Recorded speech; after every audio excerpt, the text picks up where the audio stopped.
I began the first of these sketchbooks on the 25th of November 2022.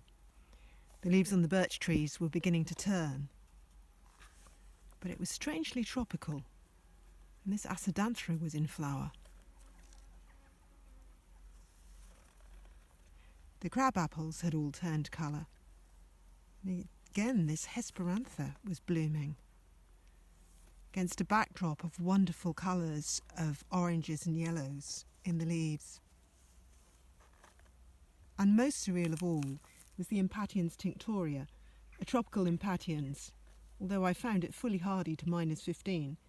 But in this case, it was in full flower, which it certainly can't do with the frost, and it was the last day of November. And then December came, and December was very cold. But the wonderful thing is that Clematis serosa Freckles just doesn't mind. On the first day of 2023, this camellia was in glorious, sparkling bloom against a backdrop of a blue sky. And the camellia Yuletide, a favourite of winter.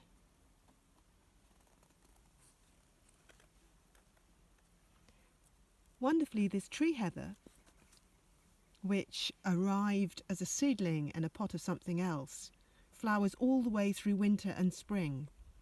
Its honey-scented flowers are available for every bee that wakes in winter.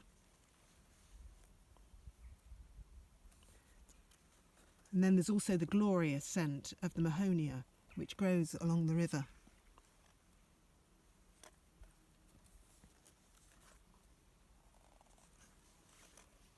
I grow many camellias.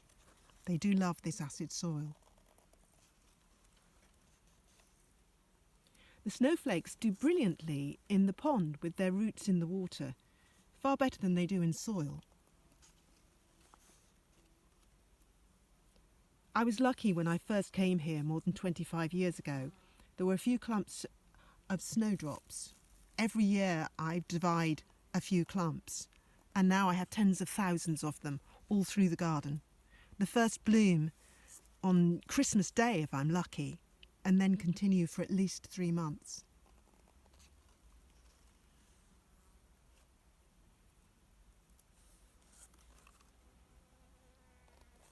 And this first sketchbook comes to an end with the first crocus in flower, growing in the orchard. That's the 5th of February 2023.